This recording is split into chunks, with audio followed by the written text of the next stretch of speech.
Welcome back mga ropa, kwentuhan muna tayo. Pinanis ni Gabe Vincent ang number 1 overall pick na si Cooper Flag ng Dallas Mavericks. Mabilis ang 5 3-pointers sa sunod-sunod ang pinakawala ni Gabe Vincent dito sa game na to sa may first quarter pa lamang, at halos lahat yan mga ropa ay ang bumabatay sa kanya ang first overall pick na si Cooper Flag. Dito sa game na to mga ropa, hindi naglaro ang main starters sa koponan ng Los Angeles Lakers, at dito sa game din na to mga ropa, naglaro naman sila Anthony Davis. At si Cooper Flag mga ropa, magandang performance din naman ang pinakita ni Cooper Flag at Anthony Davis dito sa game na to. Tuwang-tuwa nga si Luka Doncic siya nakita niya na ginawa ni Gabe Vincent mga ropa. 5 sunod-sunod na 3-pointers ba naman ang pinasok nito at pinakawalan. Ngayon mga ropa, isa-isa may natin ang nangyari sa preseason game ng Lakers versus Dallas Mavericks. Ito ang game analysis at breakdown. Los Angeles Lakers versus Dallas Mavericks. Simulan na natin to. Okay game. Ngayon mga ropa, dito sa game na to ang ginamit ng first 5 ng koponan ng Lakers. Starting point guard dito si Gabe Vincent. Shooting guard dito si Dalton Knecht. At ang mga forwards dito mga ropa ay si Reggie Moore. Kasama niya dyan si Jared Vanderbilt. Ang starting center dito mga ropa ay walang iba kundi si Jackson Hayes. At ang first attempt dito ni Klay Thompson sa may midrange mga ropa ay pumasok yan. Basket is good. Sinubukan naman bumawi dito ni Reggie Moore sa may midrange din,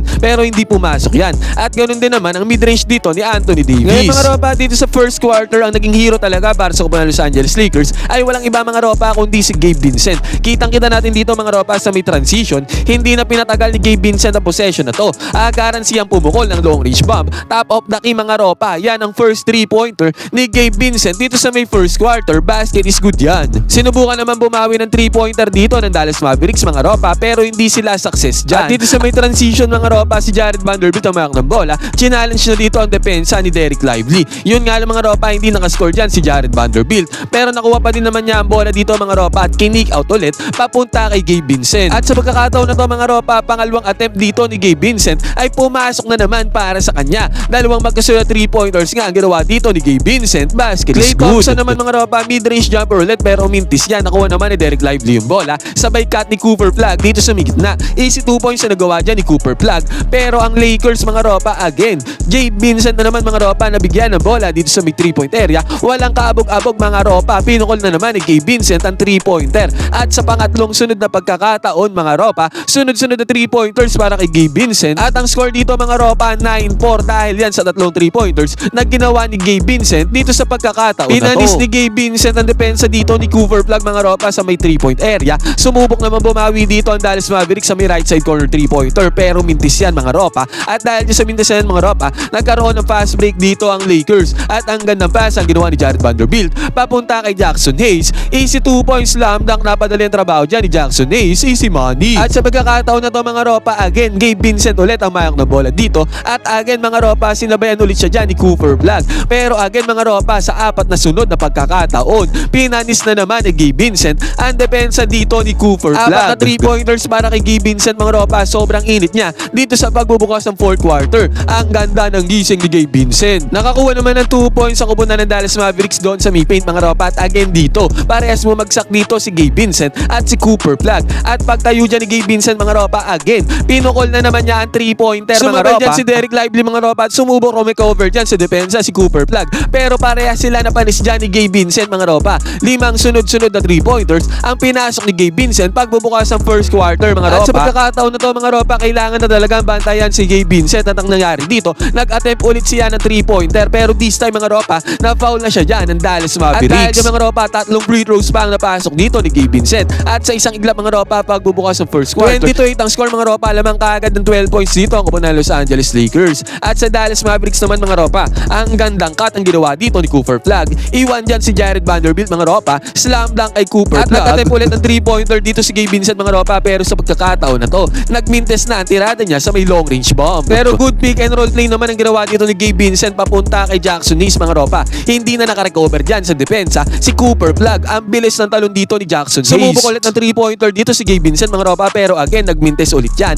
At sa may transition ng Dallas Mavericks mga ropa, nakakuha ng right side corner 3-pointer ang dating Lakers na si Max Christie. Ang gandang pasa pa ang ginawa ni Max Christie papunta kay Anthony Davis mga ropa. Napadali ang trabaho dito ni Anthony Davis, pero si RJ Davis mga ropa pumukol ng top of the key 3-pointer para sa koponan ng Lakers. May kasama pa yung foul. Ang Magandang inside pass naman ang ginawa ni Nick Smith Jr. papunta kay Coloco mga ropa. Slam dunk ang ginawa dyan ni Coloco. At si Gabe Vincent mga ropa nakakuha ng 2 reps dito para bigyang kalamangan ulit ang kupunan ng Lakers. 30-21 ang score. Pero dalawa magkasunod na points in paint naman ang ginawa dito ng Dallas Mavericks. At isa tong rim-rocking slam dunk na to ni Anthony Davis sa 2 puntos na yan sa may paint. Buti na lang mga ropa, magandang pass ang ginawa ni Dalton Knecht. At magandang pwesto din naman kasi ang mayroon si Rui Hachimura doon sa may ilalim. Kaya ang resulta nito mga ropa is 2 points na nagawa dyan ni Rui Hachimura. Basket is good. Pero sa pagkakataon na to mga ropa, sunod-sunod na puntos nga ang ginawa dito ng Dallas Mavericks. Fast break to mga ropa is 2 points at ang gandang cut ang ginawa ni Max Christie dito sa may baseline para magkaroon din siya ng easy 2 points, easy money. At dahil dyan mga ropa, bigla ang nakahabol sa puntos sa kupunan ng Dallas Mavericks. 33-29 ng score. At sa hand-off play na to papunta kay Dalton Knecht dito sa may left side corner 3-pointer. Pumasok ang 3-pointer long range bomb na yan ni Dalton Knecht. Kaya itong first quarter na to, nagtapos sa score na 36-32. Lamang ng 4 points sa Los Angeles Lakers. Pagbubukas sa second quarter mga ropa, agad-agaran nabigyan ng bola si Cooper Flag dito sa may right wing 3-pointer. Pumasok naman ang 3-pointer dyan ni Cooper Flag. At after pa nito mga ropa, left side corner 3-pointer naman ang naipasok ng Dallas Mavericks. Buti nga mga ropa, nakakuha din ng 3-pointer si Jared Vanderbilt dito sa may right side mga ropa. At ang gandang basahan ng ginawa dito ng Lakers mga ropa, pasa papunta kay Rui Hachimura at nag-end up to sa magandang cut ni Jared Vanderbilt doon sa may ilalim. Nagkaroon naman ng fast break dito ang Dallas Mavericks mga ropa at ang nanguna dyan sa may fast break na yan ay si Aaron Nembhard, kapatid to ni Andrew Nembhard mga ropa na nasa Indiana Pacers. Nagmintes naman si Rui Hachimura dito sa may top of the key 3-pointer mga ropa at ng resulta nito, fast break ng kupunan ng Dallas Mavericks, easy 2 points yan, no problem. Buti na lang mga ropa, si Rui Hachimura pinersa ang ilalim ng Dallas Mavericks sa may depensa, nakakuha siya dyan ng 2 points. At dito pa sa may transition ng Lakers mga ropa, maagang nakapwesto dito si Rui Hachimura sa may left side. Hindi pa full established dyan ang depensa ng kupunan ng Dallas Mavericks, kaya naipasok agad libreng-libre ni Rui Hachimura ang 3-pointer dito. Kaya ang score dito mga ropa, 47-40, still lamang pa rin dyan ang Lakers ng 7 points. At sa pagkakataon na to mga ropa, bigla ang nag-init si Rui Hachimura. Sunod-sunod na punto sa kanyang ginawa dito, mid-range jumper.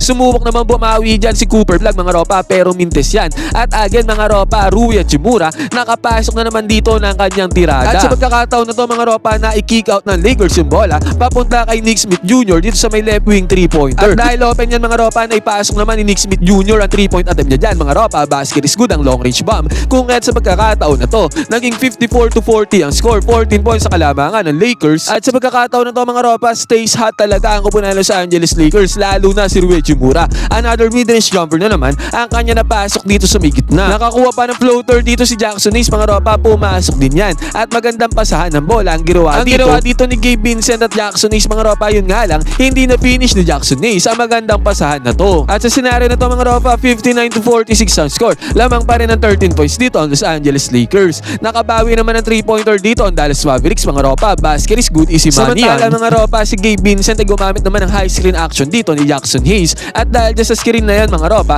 nagkaroon ng enough space, enough separation dito si Gabe Vincent sa may 3-point area at pumasok na naman ang 3-pointer na yan ni Gabe Vincent. Good pass naman ang ginawa ni Anthony Davis papunta kay Derek Lively mga ropa, easy 2 points para kay D-Live. Samantala mga ropa, nakakuha na naman ang punto si Rui Hachimura doon sa may paint. At what a monstrous slam naman ang ginawa ni Derek Lively doon sa may ilalim mga ropa. Dalawa magkasunod na puntos doon sa may paint. Ang ginawa dito ni Derek Lively, bumawi naman dito ang kupunan ng Lakers sa kanilang pick and roll play mga ropa. Gabe Vincent at Jackson Hayes ang nanguna dito sa pick and roll play na to. Pasa ni Gabe Vincent papunta kay Jackson Hayes mga ropa na nagresulta sa 2 points ng Lakers. Natapos tong first half na to mga ropa sa score na 66-53. Lamang ng 13 points ng Los Angeles Lakers. Dito sa may second half, in-overpower dito ni Jackson Hayes ang depensa ni Derek Lively doon sa may ilalim. Parehas kulot yan mga ropa, nagbanggaan, pero mas nangibabaw dito ang kulot ni Jackson Hayes. Samantala mga ropa, si Anthony Davis naman, punersa dito ang depensa ni Rui Hachimura at hindi umubra dyan ang defense si Rui Hachimura against kay Anthony Davis. Kaya nakakuha ng easy 2 points dyan si AD. Basket is good. Nag-attempt naman ng 3-pointer dito si Rui Hachimura mga ropa, yun nga lang mintes yan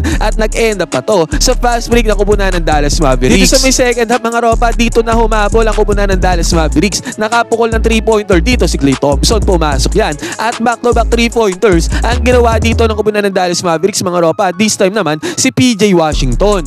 Kaya natapyasan sa 9 points ang kalamangan ng kupunan ng Los Angeles Lakers dahil sa pagbulusok sa 3-point area ng Dallas Mavericks. Ang Lakers naman biglang nanuyot sa may 3-point area. Una mga ropa, ang attempt na to ni Rui Hachimura, mintis yan. At after nito mga ropa, si Dalton Knecht, sobrang inefficient sa may 3-point area mga ropa. Sa mga past games niya mga ropa, dito sa game niya na to sa Dallas Mavericks, ang dami niyang ina-attempt na 3-pointer mga ropa katulad nito, hindi pumapasok. At dahil dyan mga ropa nagkaroon ng magandang inside pass ng Dallas Mavericks papunta kay Derek Lively. Easy 2 points tuloy yan mga ropa, basket is good. Pinanis pa dito ni Anthony Davis ang depensa ni Jackson Hayes. Step back dito sa may midrange mga ropa. What a beauty move ang ginawa dito ni Anthony Davis. Sumubok ulit tumira dyan ang kupunan ng Lakers mga ropa, pero again, sunod-sunod na mintis nga ang kanilang ginagawa dito sa pagkakataon na to sa may second half. At si Anthony Davis mga ropa ay nag-food trip na doon sa may ilalim, sa may paint. Sunod-sunod na puntos na ang ginagawa dito ni Anthony Davis, kung kahit sa pagkakataon na to, natapyasan na ng Dallas Mavericks ang kalamangan ng Los Angeles Lakers. Nagkaroon pa ng fast break dito ang Dallas Mavericks mga ropa, si Cooper Flag ang nakapag-convert ng puntos dyan sa may fast break na yan. Samantala mga ropa, sinubukan naman ni Davis dito na mag-alley-oop play papunta kay Coloco. Yun nga ng mga ropa, unsuccessful yung alley-oop play na yan. Kung kahit sa pagkakataon na to, nagkaroon na naman ng pagkakataon ng Dallas Mavericks na makapuntos. Si Anthony Davis mga ropa, binanggalang si Watson dito sa may paint. Hindi umubra dyan ang katawan ni Watson against sa katawan ni Davis mga ropa. Lipad dyan si Watson, may kasama pa yung foul against kay Anthony Davis. Nag-attempt naman ng mid-range jumper dito si Nick Smith Jr. mga ropa. Yun nga lang again, mintis yan. At na-convert na naman ng Dallas Mavericks into fast break yung mga mintis sa tirada ng kupunan ng Lakers. At sa pagkakataon na to mga ropa, si RJ Davis ay pumukol ng 3-pointer at sa wakas mga ropa, pumasok din ang 3-pointer na yan ng kupunan ng Los Angeles Lakers. Yun nga lang mga ropa, agad-agaran lang ay nabawi ni Jaden Hardy ang 3-pointer na yun ni RJ Davis. Dahil tong 3-pointer na to ni Jaden Hardy mga ropa ay pumasok din sa kanya, easy money, no problem. At ang masaklap pa dito sa Lakers mga ropa, nag-turnover pa sila dito at dyan sa turnover na yan, nakapag-convert na naman ang punto sa kupunan ng Dallas Mavericks. At eventually mga ropa, dito nga sa may second half ay hindi nagtama ang kupunan ng Lakers at nahabol pa sila sa punto sa kupunan ng Dallas Mavericks. Eventually mga ropa, tendency outcome nito, natambakan pa ang kupunan ng Lakers sa pagtatapos ng game. Ngayon mga ropa, malapit nang umarangkada ang new season ng NBA at isang game na lang ng Lakers sa may preseason ay heto na mga ropa, simula na ng NBA season. At ang una nilang kalaban doon mga ropa ay ang kupunan ng Golden State Warriors ni Stephen Curry. Ngayon wala si LeBron James mga ropa, sa tingin nyo, saan pupulutin ng Lakers sa start ng season? Pwede kayo mag-comment dyan sa baba ng opinion mga ropa, huwag kayong mahihiya, magkwentuhan tayo.